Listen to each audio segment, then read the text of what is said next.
5장. 대제사장마다 사람 가운데서 택한 자이므로 하나님께 속한 일에 사람을 위하여 예물과 속죄하는 제사를 드리게 하나니, 그가 무식하고 미혹된 자를 능히 용납할 수 있는 것은 자기도 연약에 휩싸여 있습니다. 그러므로 백성을 위하여 속죄 제를 드린 것 같이 또한 자신을 위하여도 드리는 것이 마땅하니라. 이 종기는 아무도 스스로 취하지 못하고 오직 아론과 같이 하나님의 부르심을 받은 자라야 할 것이니라. 또한 이와 같이 그리스도께서 대제사장 되심도 스스로 영광을 취하심이 아니요 오직 말씀하신 이가 그에게 이르시되 너는 내 아들이니 내가 오늘 너를 낳았다 하셨고, 또한 이와 같이 다른 데서 말씀하시되 네가 영원히 멜기세덱의 반차를 따르는 제사장이라 하셨으니, 그는 육체에 계실 때 자기를 죽음에서 능히 구원하실 이에게 심한 통곡과 눈물로 간구와 소원을 올렸고 그의 경건하심으로 말미암아 들으심을 얻었느니라. 그가 아들이시면서도 받으신 고난으로 순종함을 배워서 온전하게 되셨은즉 자기에게 순종하는 모든 자에게 영원한 구원의 근원이 되시고 하나님께 멜기세덱의 반차를 따른 대제사장이라 칭하심을 받으셨느니라. 멜기세덱의 관하에는 우리가 할 말이 많으나 너희가 듣는 것이 둔함으로 설명하기 어려우니라. 때가 오래되었으므로 너희가 마땅히 선생이 되었을 터인데 너희가 다시 하나님의 말씀의 초보에 대하여 누구에게서 가르침을 받아야 할 처지이니 단단한 음식은 못 먹고 젖이나 먹어야 할 자가 되었도다. 이는 젖을 먹는 자마다 어린아이니 의의 말씀을 경험하지 못한 자요, 단단한 음식은 장성한 자의 것이니 그들은 지각을 사용함으로 연단을 받아 선악을 분별하는 자들이니라. 6장. 그러므로 우리가 그리스도의 도의 첩보를 버리고 죽은 행실을 회개함과 하나님께 대한 신앙과 세례들과 안수와 죽은 자의 부활과 영원한 심판에 관한 교훈의 털을 다시 닦지 말고 완전한 대로 나아갈지니라. 하나님께서 허락하시면 우리가 이것을 하리라. 한번 빛을 받고 하늘의 은사를 맛보고 성령에 참여한 바 되고 하나님의 선한 말씀과 내세의 능력을 맛보고도 타락한 자들은 다시 새롭게 하여 회개하게 할 수 없나니, 이는 그들이 하나님의 아들을 다시 십자가에 못 박아 드러내놓고 욕되게 함이라. 땅에 그 위에 자주 내리는 비를 흡수하여 닦아는 자들이 쓰기 합당한 채소를 내면 하나님께 복을 받고, 만일 가시와 엉겅퀴를 내면 버림을 당하고 저주함에 가까워 그 마지막은 불사름이 되리라. 사랑하는 자들아, 우리가 이같이 말하나 너희에게는 이보다 더 좋은 것 곧 구원에 속한 것이 있음을 확신하노라. 하나님은 불의하지 아니하사 너희 행위와 그의 이름을 위하여 나타낸 사랑으로 이미 성도를 섬긴 것과 이제도 섬기고 있는 것을 잊어버리지 아니하시느니라.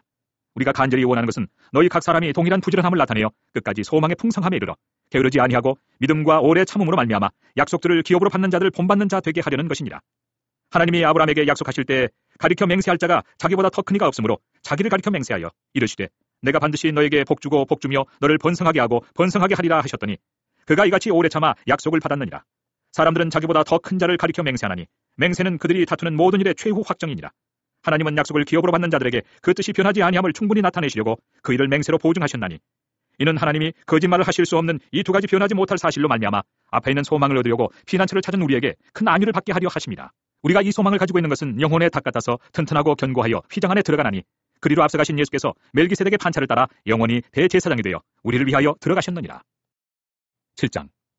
이 멜기세덱은 살렘 왕이요 지극히 높으신 하나님의 제사장이라.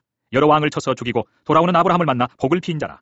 아브라함이 모든 것의 10분의 1을 그에게 나누어 주니라. 그 이름을 해석하면 먼저는 의의 왕이요 그 다음은 살렘 왕이니 곧 평강의 왕이요 아버지도 없고 어머니도 없고 족보도 없고 시작한 날도 없고 생명의 끝도 없어 하나님의 아들과 닮아서 항상 제사장으로 있느니라.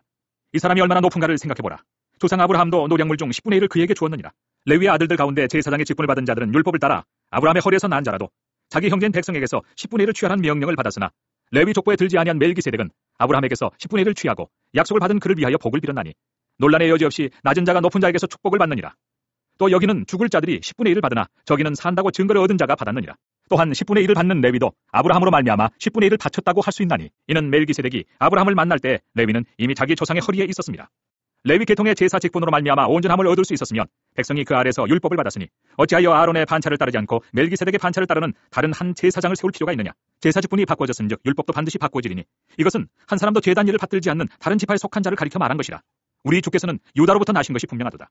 이 지파에는 모세가 제사장들에 관하여 말한 것이 하나도 없고 멜기세덱과 같은 별다른 한 제사장이 일어난 것을 보니 더욱 분명하도다. 그는 육신에 속한 한 계명의 법을 따르지 아니하고 오직 불멸의 생명의 능력을 따라 되었으니 증언하기를 내가 영원히 멜기세덱의 반차를 따르는 제사장이라 하였도다. 전에 있던 계명은 연약하고 무익함으로 패하고 율법은 아무것도 온전하게 못할지라. 이에 더 좋은 소망이 생기니 이것으로 우리가 하나님께 가까이 가느니라. 또 예수께서 제사장이 되신 것은 맹세 없이 된 것이 아니니 그들은 맹세 없이 제사장이 되었을 때 오직 예수는 자기에게 말씀하신 이로 말미암아 맹세로 되신 것이라. 주께서 맹세하시고 뉘우치지 아니하시리니 내가 영원히 제사장이라 하셨도다. 이와 같이 예수는 더 좋은 언약의 보증이 되셨느니라. 제사장 된 그들의 수효가 많은 것은 죽음으로 말미암아 항상 잊지 못함이로되 예수는 영원히 계심으로 그 제사장 직분도 갈리지 아니하느니라. 그러므로 자기를 힘입어 하나님께 나아가는 자들을 온전히 구원하실 수 있으니 이는 그가 항상 살아계셔서 그들을 위하여 간구하심이라. 이러한 대제사장은 우리에게 합당하니 거룩하고 악이 없고 더러움이 없고 죄인에게서 떠나 계시고 하늘보다 높이 되시니라. 그는 저 대제사장들이 먼저 자기 죄를 위하고 다음에 백성의 죄를 위하여 날마다 제사 드리는 것과 같이 할 필요가 없으니 이는 그가 단번에 자기를 드려 이루셨습니다. 율법은 약점을 가진 사람들을 제사장으로 세웠거니와 율법 후에 하신 맹세의 말씀은 영원히 온전하게 되신 아들을 세우셨느니라.